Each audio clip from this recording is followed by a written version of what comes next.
Hola, ¿qué tal? Mi nombre es Eliana Itiel Santiago Montiel con matrícula 19017494. Actualmente estudio la licenciatura en Derecho en la Universidad Virtual del Estado de Guanajuato. Me encuentro cursando la materia de especialización en Derechos Humanos en el ámbito internacional y en compañía del asesor Jesús Aguilera Durán realizaré el reto 5 que tiene como nombre ¿Cuál es la responsabilidad del Estado mexicano?, en donde a continuación argumentaré y fundamentaré los siguientes casos. Ana se encontraba pacíficamente repartiendo panfletos a las personas que se manifestaban en la plaza de armas de su ciudad. El contenido de los panfletos versaba sobre citas bíblicas. Al enterarse de lo que hacía Ana, un policía decidió arrebatarle los panfletos y detenerla, argumentando que no era lugar para repartir este tipo de información, pues alteraba el orden. Ana permaneció encerrada e incomunicada dentro de una patrulla durante 3 horas hasta que la manifestación concluyó. Posteriormente, el policía la trasladó a la barandilla, donde recibió burlas y calificativos peyorativos por el personal de seguridad pública. Luego de un día detenida, la dejaron en libertad. Ana denunció el hecho ante la Fiscalía General del Estado, así como ante la Comisión Estatal de Derechos Humanos. Ambas instituciones omitieron el inicio de cualquier procedimiento, por lo cual Ana acudió a la Justicia Federal, donde resolvieron incompetencia para conocer el asunto. 2 años después, Ana presentó su caso ante la Corte Internacional de Derechos. Observamos que el Estado sí tiene responsabilidad de acuerdo al lugar donde se encuentra Ana, que es Plaza de Armas, que pertenece en este caso al Estado de Veracruz. Por supuesto se rige con sus propias reglas, y hablando sobre los permisos para los anuncios y la dispersión de los panfletos, lo podemos observar en el Reglamento Municipal de Anuncios de Veracruz en el artículo 5, el cual nos dice: para los efectos de este reglamento se considera como anuncio el conjunto de letras, palabras, frases, dibujos, signos, voces, sonidos, música, mediante los cuales se ofrece un bien, producto, servicio, espectáculo o venta. 2. Todo medio de comunicación que indique, señale, exprese, muestre o difunda al público cualquier mensaje relacionado con la producción y venta de bienes, con la prestación de servicios y con el servicio lícito de actividades profesionales, cívicas, culturales, industriales, mercantiles, técnicas. Y 3. La difusión de mensajes de interés general que realice el gobierno federal, el estatal o el municipal.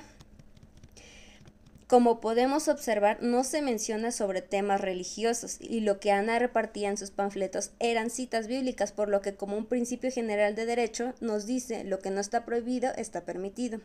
Ahora, por otro lado, de acuerdo a nuestra Constitución Política de los Estados Unidos Mexicanos, en el artículo 1 nos dice: queda prohibida toda discriminación motivada por origen étnico o nacional, el género, la edad, las discapacidades, la condición social, las condiciones de salud, la religión, las opiniones, las preferencias sexuales, el estado civil o cualquier otra que atente contra la dignidad humana y tenga por objeto anular o menoscabar los derechos y libertades de las personas. El artículo 6, párrafo 2, las manifestaciones de las ideas no serán objeto de ninguna inquisición judicial o administrativa. Toda persona tiene derecho al libre acceso a la información plural y oportuna, así como a buscar y recibir y difundir información e ideas de toda índole por cualquier medio de expresión. El artículo 7 es inviolable la libertad de difundir opiniones, información e ideas a través de cualquier medio. Y artículo 16, nadie puede ser molestado en su persona, familia, domicilio, papeles o posesiones, sino en virtud de mandamiento escrito de la autoridad competente, que funde y motive la causa legal del procedimiento. Así que tenemos que Ana, al haber repartido los panfletos sobre citas bíblicas en la plaza de armas mientras se encontraba aquella manifestación, no era motivo para detenerla, pues lo que hacía no alteraba ni tampoco creaba desorden social. Así que aquella detención fue arbitraria. Por otro lado, el haberla detenido durante la patrulla por más de 3 horas era una sanción administrativa, pues de acuerdo a la Ley General del Sistema Nacional de Seguridad Pública, en su artículo 40, con el objeto de garantizar el cumplimiento de los principios constitucionales de legalidad, objetividad, eficiencia, profesionalismo, honradez y respeto a los derechos humanos, los integrantes de las instituciones de seguridad pública se sujetarán a las siguientes obligaciones: conducirse siempre con dedicación y disciplina, así como apego al orden jurídico y respeto a las garantías individuales y derechos humanos reconocidos en la Constitución. Cumplir sus funciones con absoluta imparcialidad y sin discriminación alguna.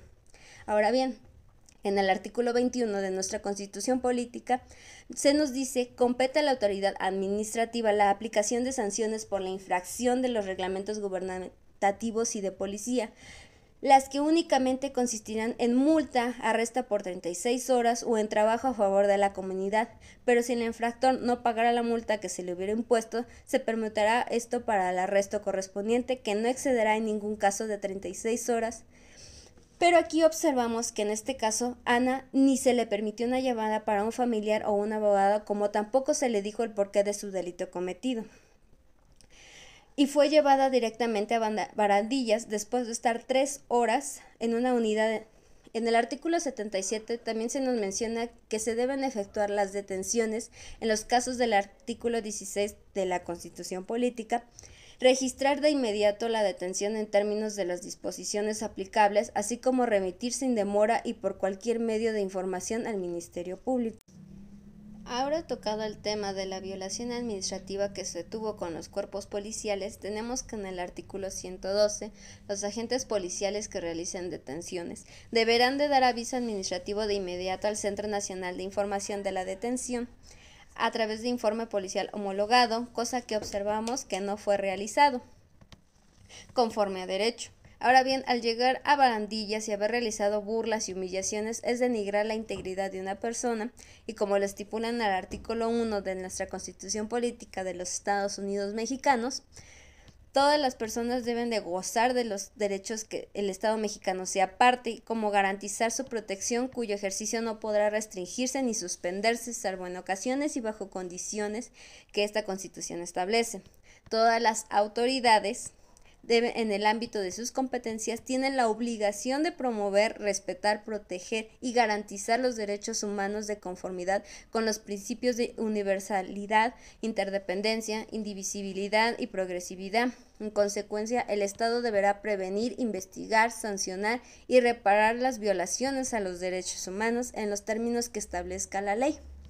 Queda prohibida toda discriminación motivada por origen étnico, nacional, de salud, de religión, opiniones, dignidad humana, entre otros. Ahora bien, pasamos a la situación de la negación de la Fiscalía, la cual tiene que esta debería ser una institución especializada en derechos humanos. Se supone que uno de los principios de las funciones que esta institución nos da es instruir en informes y dar casos probables sobre responsabilidades administrativas o penales que se integren a averiguaciones previas o que se consignan actos de violaciones de los derechos humanos de los servidores públicos e informar oportunamente. Dado que en esta situación tanto la Comisión de Derechos Humanos como la Fiscalía simplemente rechazaron el caso porque al parecer no cumplía los requisitos para demostrar que había tenido una violación a su libertad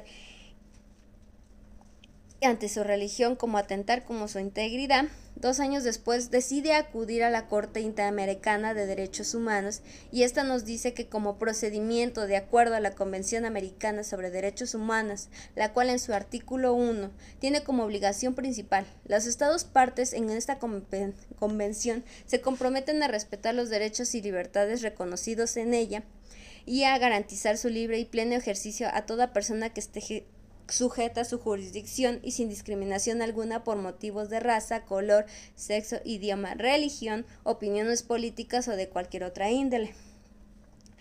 Ahora bien, en su artículo 48 nos dice que la Comisión, al recibir una petición o comunicación en la que se alegue la violación de cualquiera de los derechos que se consagra en esta convención, procederá a los siguientes términos. Si se reconoce la admisibilidad de la petición o comunicación, se solicitará informes al gobierno del estado al cual pertenece la autoridad señalada como responsable de la violación alegada, transcribiendo las partes pertinentes de la petición.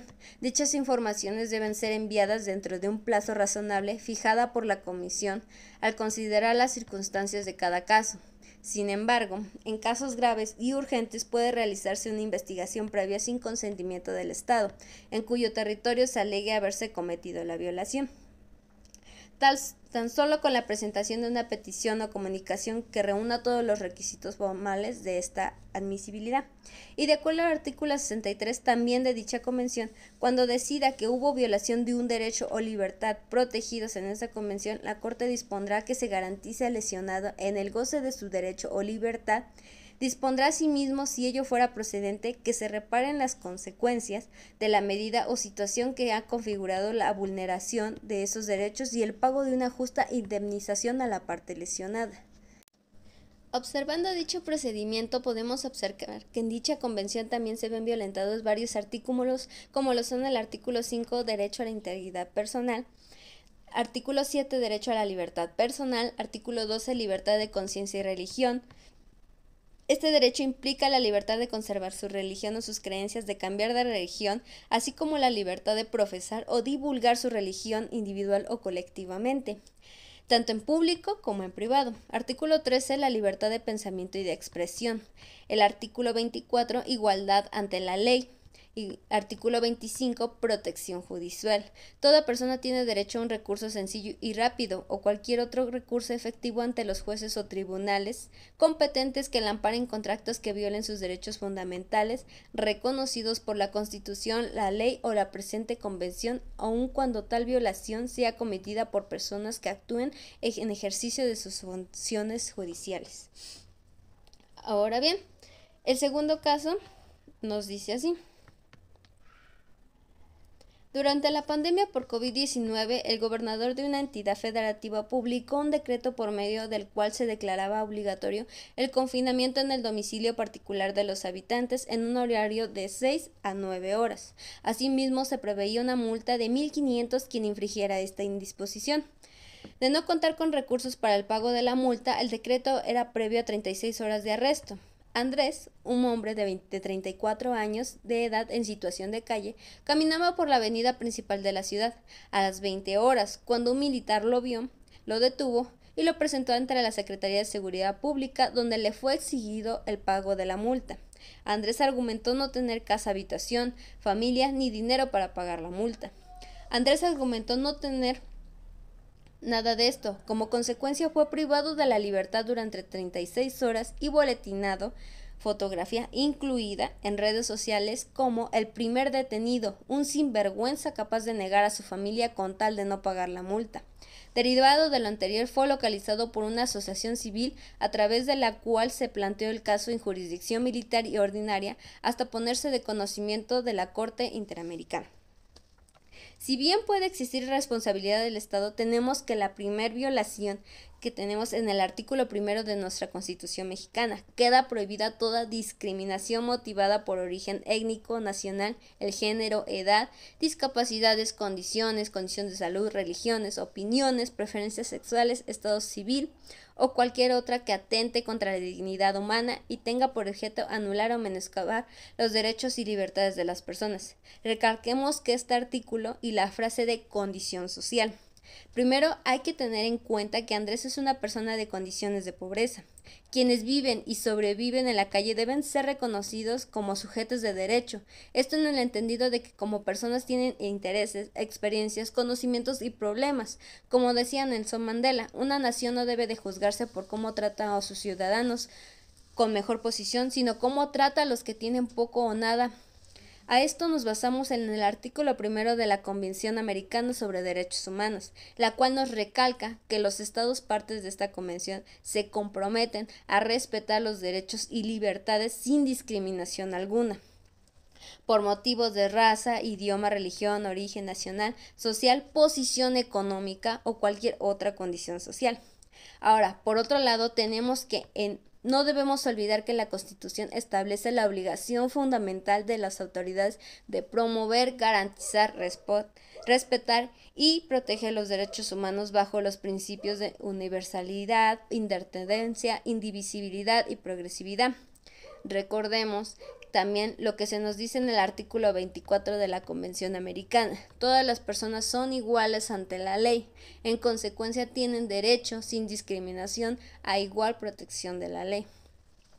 Por el lado de la detención arbitraria que se obtuvo, tenemos que en el artículo 25 de la Convención Americana se nos especifica sobre la protección judicial, la cual nos dice toda persona tiene derecho a un recurso sencillo y rápido o cualquier otro recurso efectivo que ante los jueces o tribunales competentes que la amparen contra actos que violen sus derechos fundamentales reconocidos por la Constitución, la ley o la presente convención, aun cuando tal violación sea cometida por personas que actúen en ejercicio de sus funciones oficiales.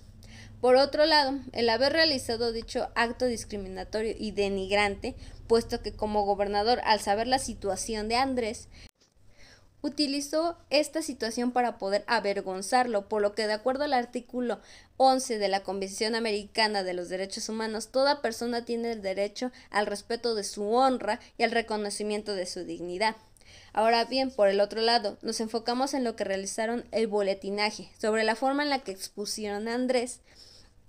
Tenemos que en la misma convención, en el artículo 14, se nos habla sobre toda persona afectada por informaciones inexactas o agraviantes emitidas en un perjuicio a través de medios de difusión legalmente reglamentados y que se dirijan al público en general, tienen derecho a efectuar por el mismo órgano de difusión su rectificación o respuesta en las condiciones que establezca la ley. Ante estas violaciones de derechos que se tuvo al señor Andrés, que pese a ser una persona indigente, cuenta con los mismos derechos que cualquier otra persona se pueda realizar dicho trámite de recurso de queja ante las instituciones competentes en violaciones de derechos humanos. Y si éstas desecharon el caso, tomándolo como no al lugar, es por ello que se llega a la Corte Interamericana de Derechos Humanos, la cual garantiza y salvaguarda los derechos universales.